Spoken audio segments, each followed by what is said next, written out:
É muito interessante, porque vamos levar isso para a vida prática. Por isso que Dr. Sebastião, hoje nós comentamos essa afirmação dele, diz assim: não há educação sem expressão.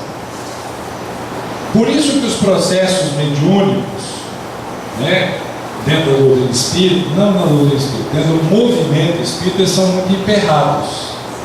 Porque por conta de um controle absoluto sobre os médios e tal, por vários motivos, chamados de disciplina, que na verdade se esconde atrás de um medo de lidar com aquela situação e tal, as pessoas não conseguem ser espontâneas.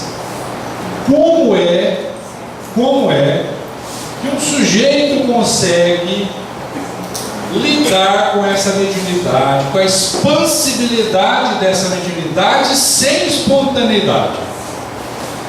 Por isso que ele diz que não há educação sem expressão. Se o médium não pode expressar o conteúdo, ele não consegue conhecer o próprio conteúdo, nem o conteúdo do espírito. É uma via de mão dupla. Por ele vai fluindo o conteúdo do espírito, mas o próprio conteúdo. E isso, no decorrer do tempo, se torna um processo de educação e de aprendizado. Deu para entender isso? Quando nós criamos trabalhos mediúnicos, herméticos, que nós chamamos de disciplinados, mas não é disciplina, são controlados. Aí se chega o suicida, né? Veja bem, ó, suicida. Ele se jogou de um prédio. A cena continua se repetindo para ele. Não sei se vocês sabem, um dos maiores martírios do suicida é ver a cena se repetindo diuturnamente. Diuturnamente, aquilo fica passando. Aí ele se jogou de um prédio. Ele está vendo a altura. Como é que ele vai se manifestar através de um médium? E o médium vai ter que ficar ali assim com a respiraçãozinha. Olha, eu estou caindo. Gente, eu vou morrer. Eu estou com medo. Eu estou sofrendo. É assim que você se joga de um local? Não é? É assim que você se joga numa montanha, de um prédio? Dá para entender como é que o sistema endócrino pode funcionar se você está se fechando? Você não está liberando as emoções, você está tolhendo o processo. Por isso que ele tem que ser espontâneo. Essa carga emocional, ela vai diretamente no médico. Exatamente. Tá? Você sente dor, sente medo, sente dor no estômago, dor na cabeça. Demilson está lembrando que a carga emocional do espírito vai diretamente do médium. Aliás, é para isso que os médios ganham esse salário fantástico que eles ganham, né? Para receber a carga emocional e vibratória dos espíritos em desequilíbrio, para que elas sejam drenadas, e aí ele sente um pouco de alívio. Não está resolvido o problema dele, sente alívio, saiu lá do sítio de dor onde ele estava, e depois ele é levado para um hospital, onde vai começar o processo dele de reequilíbrio. Mas tem uma responsabilidade grande aí do doutrinador também. Sim. Não é? Sim, o doutrinador. Nós estamos falando de um sistema, né? É porque se o médico está lá e fala assim, calma, meu amigo, ele pode tentar também essa... Não, na verdade, quando eu fiz a referência à não espontaneidade, não é a responsabilidade de uma ou outra, é o sistema que está implantado no movimento espírita ainda, onde boa parte dos trabalhos são assim, todos travados. Então o médium não consegue fazer um bom trabalho, não consegue. Ele fica... Tem médicos, por exemplo, que ele não consegue essa desenvoltura, ele não consegue essa expressão, ele não consegue desenvolver o trabalho dele, né? Por quê? Porque há uma participação fisiológica no processo. Deu para entender isso? Eu estou morrendo. eu estou queimando. Gente, quem que está morrendo, quem que está queimando desse jeito? Você tem que dar vazão a isso para que isso seja real no sistema nervoso, como ideia, no sistema endócrino, como emoção. Deu para entender? Agora, não é por conta disso que eu vou sair correndo, papai, coisas do gênero, né? Mas eu vou ter uma carga de emoções que não me pertencem, mas que vão ser trazidas pelo Espírito. Mas que no processo, e aí é complicado, nós temos que falar isso no outro dia, essas emoções vão desarquivar em mim outras coisas que também precisam de tratamento, PPP, isso vai longe. Mas vamos falar só desse processo por enquanto, tá bom? O processo mediúnico. Principalmente no nível de consciência, que isso ele é mais pesado nesse jeito mesmo, essa carga emocional. O Ademilson faz uma colocação que quando nós trabalhamos personalidades, níveis de consciência, que é uma técnica de apometria, que os médiuns geralmente sentem essa carga mais intensamente. E não é uma opinião dele, como regra, quase todos os médiuns colocam isso, que é muito superior. A carga de emoção é bem provável pelo nível energético do sujeito ele estar encarnado. Então a densidade dele ainda estar encarnado. Então os médiuns, como regra, sentem muito mais o processo mediúnico de níveis de consciência e de personalidade. Bom? Aqui são alguns fatores que acontecem durante o processo mediúnico, né? Aceleração metabólica dos açúcares, gorduras, proteínas, questão de energia e nutrição, ação do sistema nervoso autônomo, simpático e parasimpático, pela absorção de energia sexual, pela produção de neurotransmissores nos músculos, serotonina, e nas vísceras, noradrenalina.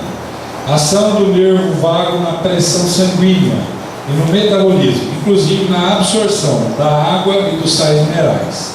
E memória relacionada a pessoas, fatos e melodias.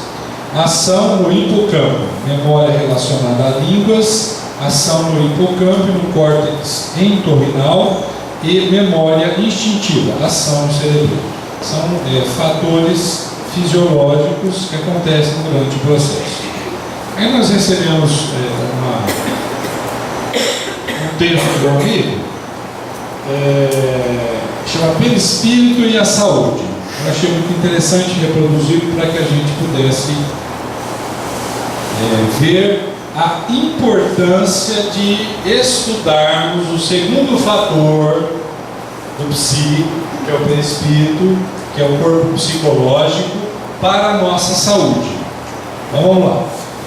Em O Livro dos Espíritos, Kardec é informado de que o perispírito é elaborado lentamente através da evolução das espécies. Equivale a um laço fluídico entre o corpo físico e o espírito.